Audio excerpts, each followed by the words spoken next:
In recent weeks, public health experts and officials have talked a lot about contact tracing. Let's put millions of people to work being contact tracers. You might have heard of it. It's a long-time public health tool that in some ways is very simple to kind of comprehend the idea behind, but leaves a lot of challenges to the people who are currently doing contact tracing to try and contain and stop the spread of COVID-19 in our communities.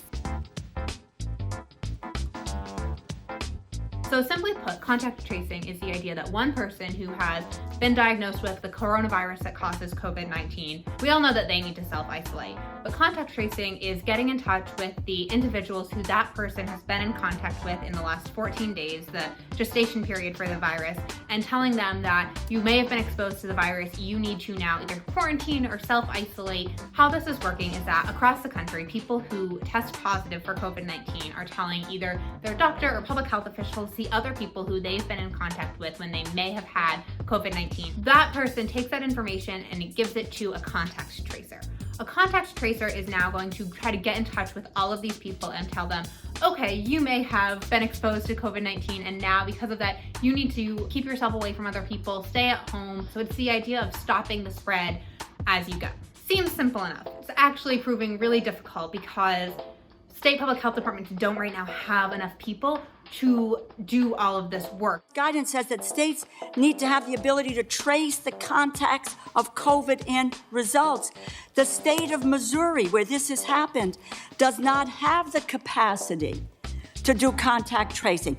Is the CDC tracing everyone who was there? Yes or no, Dr. Redfield? It would be the state, and we would assist them, and the answer is that we haven't been asked to assist them for that. It also takes a certain type of interpersonal skill to do this work. So for example, you have to be in touch with someone and say, hey, this is why you have to actually stay at home. After all this time that we've all been staying at home, people might not necessarily want to hear that. They want to go back to work. They want to go see their friends and their family.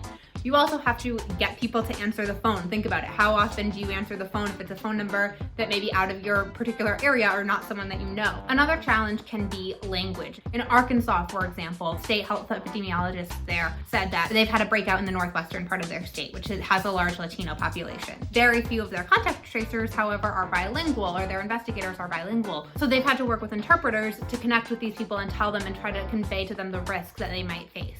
Centers for Disease Control and Prevention Director Robert Redfield last week said that the CDC is planning to hire somewhere between 30,000 and 100,000 contact tracers. So this is something that you'll continue to see more of, and as states lift their restrictions and try to prevent a second wave, contact tracing could be really important and vital to that.